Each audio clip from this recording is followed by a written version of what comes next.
Oi, pessoal. Então, finalizada a segunda fase, a segunda etapa do processo de design de interação, que é exatamente aquela etapa de ideação, de discutir e de construir e de decidir entre as várias alternativas de design que a gente propõe ao longo do processo, vem a terceira fase, que é a fase de prototipação. Então, aqui, diferentemente, a gente já discutiu bastante algumas alternativas, algumas possibilidades, fizemos alguns sketches, fizemos algumas votações, brainstorms, etc. E agora a gente já tem em mente, mais ou menos, o que é que a gente quer propor. A gente já tem as ideias mais ou menos definidas na cabeça, então é a hora de começar a etapa de prototipação. Nesse momento, usualmente, não é todo mundo que participa desse processo, porque na fase de ideação, de criar sketches, esboços, etc., todo mundo pode desenhar alguma coisa, mas que prototipação não, já é uma etapa, já é um artefato mais da área de computação, da área de design de interação. Então, usualmente, é um profissional de computação que utiliza alguma ferramenta de prototipação, Adobe XD, Balsamic, Sketch, etc. E, dependendo da empresa, dependendo da situação, o designer gráfico ele pode finalizar essa prototipação com algumas questões já mais próximas da versão que a gente vai testar com o usuário, ainda a nível de prototipação, para poder codificar. Então, basicamente, o que é um protótipo, por que fazer um protótipo, a gente vai diferenciar entre o protótipo de baixa fidelidade e o protótipo de alta fidelidade. Existe, na verdade, também um protótipo de média fidelidade, mas eu discuto um pouquinho sobre isso quando a gente vai falando sobre baixa e alta, mas é importante esses dois conceitos, tá? Inclusive, eu vou, a partir desses dois conceitos, fazer uma associação com as fases do processo de design de interação, os compromissos em prototipagem. Essa questão de compromisso é algo muito importante, inclusive com o cliente, com o PO, com o próprio usuário, tá? Alguns compromissos verticais e horizontais, inclusive essa tomada de decisão que a gente tem que fazer na hora de prototipar, e finalmente a etapa de construção. Eu já queria a vocês que, juntamente com esses vídeos sobre prototipação, eu vou colocar também um vídeo que eu encontrei no YouTube, um vídeo bom, um vídeo curto, não é tão longo, sobre como prototipar utilizando Adobe XD, tá? Mas para o projeto, vocês podem escolher absolutamente qualquer tipo de, qualquer ferramenta que vocês queiram utilizar. Então, o protótipo é muito utilizado em várias áreas, na arquitetura, até mesmo na engenharia. A engenharia se usa muito protótipo, né? Existe até um modelo que foi criado pela NASA para saber em qual nível seu protótipo está em relação à prontidão, tá? Que é o TCL. E a gente, então, tudo baseado em protótipos. Então, para a gente saber em que nível está no inicial, está no nível 2, 3, 4, 5, esse protótipo é algo realmente utilizado em muitas áreas. Então, em design de interação, que é o nosso caso na IHC, o que seria um protótipo, basicamente? Uma série de rascunhos na tela, patrão de rascunho. Você acabou de dizer que rascunho era nas aulas passadas, que era um sketch, era um esboço, mas o esboço, ele é um protótipo também. Eu já ia falar um pouquinho sobre isso. Ele é um protótipo de baixa fidelidade, tá? Mas, assim, um protótipo em design de interação, ele pode ser uma série de rascunhos na tela, um storyboard. Veja que a gente estudou storyboard nos vídeos passados, que, na verdade, é um sequenciamento de sketches, de esboços, de protótipos, para mostrar exatamente uma interação e como se o usuário estivesse manipulando aquela interface e como é que ele vai se transformando, tá? Pode ser um slideshow de apresentação. É muito comum fazer protótipo em PowerPoint. Inclusive, protótipo com grau de fidelidade médio para cima, tá? Tem gente que consegue fazer... Tem algumas pessoas, inclusive no Google Venture, é bem comum fazer isso, eles usam o PowerPoint para poder criar interfaces bem parecidas, assim, tipo fachadas, bem parecidas com a versão final já, e toda feita em PowerPoint. Até interação, me lembrei agora, até interação você pode fazer entre as telas do PowerPoint, que são, na verdade, slides diferentes, tá? Pode ser uma simulação em vídeo da utilização do sistema, também pode ser chamado de protótipo, isso. Uma implementação de software com limitações, ou escrita em outra linguagem de implementação mais fácil, que será usado na versão final. Então, até a codificação, se você codifica já, mas sem um conjunto de coisas que teria na versão final, ou até mesmo em outra linguagem, só para mostrar um protótipo ao usuário. Por exemplo, eu posso utilizar somente HTML e CSS para fazer um protótipo, então, mas toda a parte de funcionalidade, todo o back-end, por exemplo, não está implementado. Tá? Somente para a gente ter uma ideia. Então, isso seria um protótipo já de alta fidelidade, porque eu já conseguiria interagir com essa ferramenta bem próximo do que ela seria na versão final. Desculpa, com esse protótipo bem próximo do que ela seria na versão final. Eu lembro que teve um semestre, faz um tempo, isso, uns 5 anos atrás, que a gente utilizava o Balsamic ainda na época para prototipar, E no projeto, ele teve 2 alunos na época, que um aluno que gostava muito de front, Jonathan, o nome dele, e ele disse, não, Patrão, eu vou criar com CSS e HTML, que eu prefiro, tal, e ele fez o protótipo dele com HTML e CSS, ficou de alta fidelidade, porque praticamente, quando ele fosse desenvolver o resto do sistema, é praticamente acoplar com o back, fazer o acesso à API, tá? Então, já era um protótipo de alta fidelidade. Então, por que fazer um protótipo? Aí sim é uma questão importante, tá? Protótipo é essencial no processo de engenharia de software, tá? Por mais que você não use nenhum artefato que veio propriamente da IHC, mas dificilmente uma equipe de engenharia de software, de empresa séria e que leva a sério a questão do processo de desenvolvimento de software, ela não considera o protótipo como parte do processo de engenharia de software, tá? Então, protótipo é muito importante para avaliação e feedback, tá? Porque não tem coisa melhor do que você comunicar com o cliente as ideias que você tem do que com o protótipo. Ele vê exatamente aquilo, mesmo que seja um protótipo de baixa fidelidade, mas ele consegue entender muito mais facilmente o que é que você está querendo mostrar, tá? É muito bom, muito importante também para a troca de dados e informações entre stakeholders, tá? Porque os stakeholders podem ver, manipular, interagir mais facilmente com algo real, que a gente chama de uma coisa mais factível, mais tangível, do que exatamente com um documento, por exemplo, as histórias dos usuários, ou com cenários de interação bem detalhados. Então, é muito mais fácil você ver um desenho, você ver um protótipo, você ver algo mais tangível e conseguir discutir. Até mesmo a comunicação entre a equipe, tá? Entre os analistas, os arquitetos e os programadores. Então, a vida perfeita do programador é receber a história do usuário, que ele vai fazer, talvez os critérios de aceitação e o protótipo. Pronto, o trabalho dele é simplesmente codificar, porque tá tudo lá muito facilmente para ele compreender.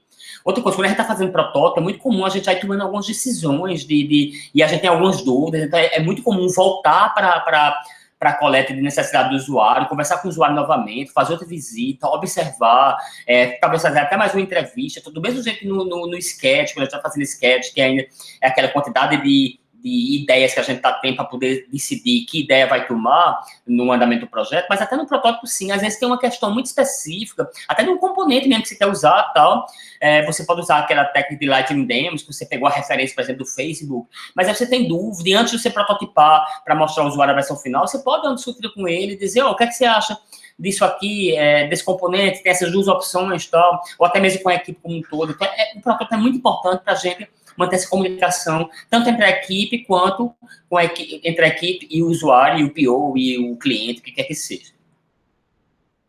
Então, os membros da equipe se comunicam mais eficientemente, né? Então, essas duas frases são praticamente a mesma coisa, mas é porque stakeholder ele vai além dos membros da equipe, né? Porque quem é um stakeholder de um projeto de software? Stakeholder é qualquer pessoa interessada no projeto de software, tá? Então, não são somente os desenvolvedores, seja analista, arquiteto, programador, designer, designer gráfico, etc. Não. O stakeholder, todo mundo envolvido. Então, por exemplo, o usuário ele é um stakeholder, o cliente ele é um stakeholder. Até mesmo, por exemplo, o sistema do Banco do Brasil, que vai fazer uma integração com o meu sistema, ele também é um stakeholder. Já membros da equipe, não, é só a equipe de desenvolvimento. Então, também para se comunicar entre a equipe é muito importante. É muito bom para explicitar e testar ideias, encoraja muita reflexão, é muito comum quando a gente está prototipando, termina os protótipos, a gente fica refletindo muito sobre aquilo, sobre se realmente está condizendo com os requisitos de interação que a gente projetou, até mesmo com as ideias de esboços, de sketches que a gente fez, tá? E também os protótipos esclarecem muitas dúvidas e dão suporte aos designers na decisão da alternativas existentes. Então, às vezes a gente faz um protótipo e desse protótipo a gente pode dizer, não, vamos para uma outra linha também, criar duas vertentes e a gente faz uma decisão lá junto com o usuário. Ou seja, então, mesmo que tenha vindo somente uma ideia da etapa de ideação, da etapa de gerar alternativas de design, mas pode ser que na fase de prototipação se decida seguir um outro caminho também e seguir o desenvolvimento de 2 protótipos, tá? Afinal de contas, o protótipo ele é barato. Então, o custo não é tão alto, dependendo do nível do protótipo. Até o protótipo de alta fidelidade, o custo é muito mais baixo que a codificação. Então, então, por ele ser barato, dá essas possibilidades de a gente poder ficar testando mais de um. Por que fazer um protótipo? Questões técnicas, fluxo de trabalho e operação, layouts de telas e displays de informação, avaliar dificuldades, controvérsias, áreas críticas. Então, lembre que o protótipo ele é criado ao longo do processo de design de interação e ele pode ser avaliado. Não é obrigado a avaliar só...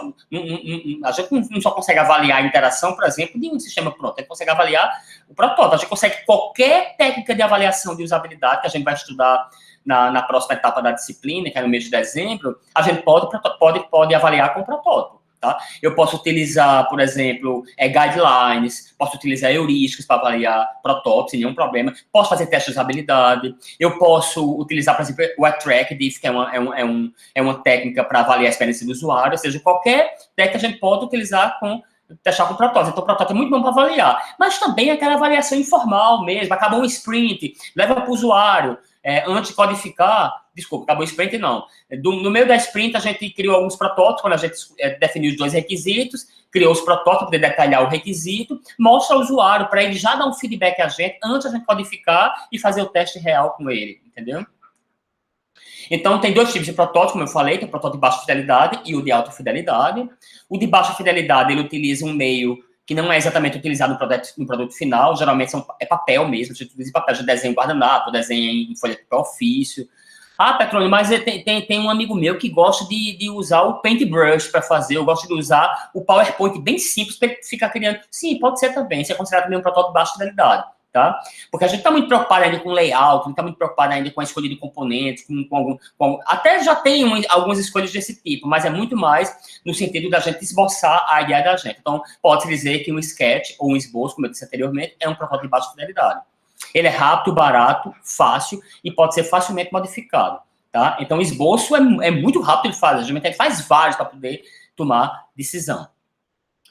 Pode ser um conjunto de telas, pode ser somente uma tela, pode ser uma sequência de tarefas, pode ser somente um pedacinho, uma partezinha do menuzinho, pode ser somente aquela partezinha do cadastro do usuário, ou então do login, do login e do cadastro, só a parte de cima, só um pedacinho do componente, ou somente o componente carrossel, a gente faz um esboço no papel, ou alguns esboços no papel, baseado em Lightning Ideas que a gente teve de outros concorrentes, ou de outros apps, ou sistemas, etc. Pode ser post-it, é muito comum criar sketches em post-it, aí você escolhe um post-it mais ou menos o tamanho do gadget onde o seu sistema vai ser criado, se vai ser no celular, ou se vai ser mais utilizado em tablet, ou então um sistema web, por exemplo.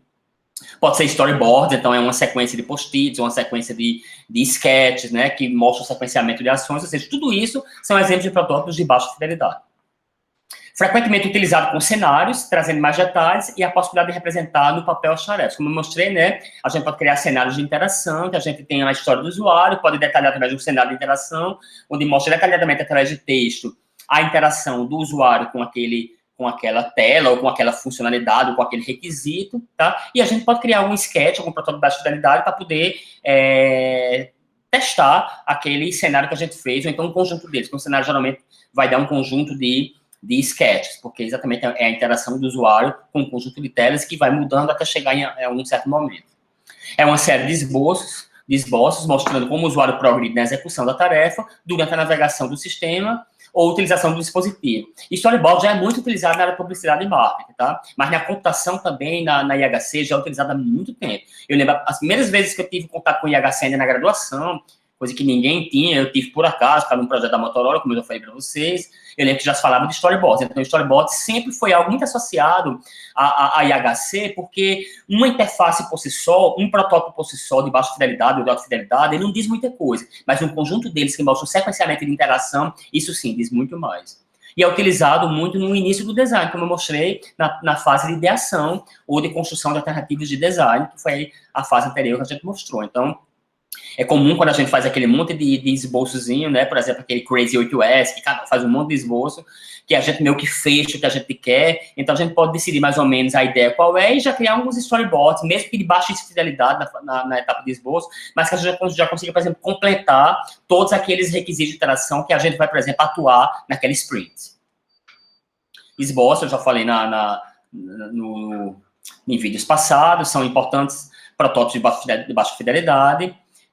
Não fique inibido se não souber desenhar, a gente falou bastante sobre isso, então qualquer pessoa pode fazer esboço, tá? Desde alguém que trabalha no mercado financeiro até alguém de marketing, ou seja, qualquer pessoa que participa desses processos de ideação dentro de um projeto de software, que está no brainstorm, depois do brainstorm tem uma etapa lá que a gente vai construir alguns esboços, por exemplo, ou vai fazer um lightning demo, pegar algumas ideias e fazer alguns esboços. todo mundo deve participar. Tá? O CEO, o pessoal da computação, exatamente, da engenharia de software, mas também marketing, publicidade, ou até os responsáveis fins daquele projeto. Imagina que o projeto é para o departamento financeiro, departamento de contas a pagar. Então, geralmente, tem pessoas desse departamento que estão fazendo parte do processo de ideação. Então, as pessoas também podem desenhar. O protótipo de alta fidelidade já não. Tá? Nesse caso, aí é um profissional de computação, que a gente já está preocupado com outras questões do design de interação, como a questão de navegação, que a gente já estudou, a questão de organização da informação, questão dos aspectos cognitivos. Então, veja que tem todo um conjunto de expertise que você tem que ter, geralmente, é um profissional da engenharia de software, especificamente do design de interação, mais especializado nessa parte de front-end, junto com o design gráfico, que em algum momento vai entrar, e assim vai. Então, tem algumas formas de a gente trabalhar com um esboço, né? O Crazy 8S, como eu já falei, essas fichas 3.5, é um conjunto de post-its para a gente ir fazendo alguns esboços. Então, eu gosto muito dessa associação que o pessoal da Google Venture Design Sprint faz, que é o seguinte: isso aqui é uma ideia de quando a gente está construindo uma coisa real. E aqui, quando a gente está construindo uma fachada. Como é que funciona quando a gente está construindo uma coisa real? Por exemplo, um sistema real, uma interface real. Aqui a gente tem a linha de tempo, e aqui a gente tem a linha que representa o quão próximo da realidade, do final, do que a gente está desejando, a gente tem. Então, essa linha aqui, ela cresce bem retinha aqui, porque exatamente, quanto mais tempo a gente tem, obviamente, mais a gente vai conseguindo chegar naquilo que se parece com o real que a gente quer do sistema, ou seja, com o que está próximo do lançamento. Já construir uma fachada que a gente pode meio que enganar, fazer de conta que está desenvolvendo um sistema, mas não, a gente foca muito somente no protótipo, que já é de média fidelidade, mesmo que use o PowerPoint, mesmo que não use uma ferramenta, de modo que a gente consiga fazer, num pouco espaço de tempo, por exemplo, uma interface ou uma cara de interface, uma fachada que parece com a versão final do sistema. Ah, mas ele vai conseguir interagir. Quem disse que ele não vai conseguir interagir?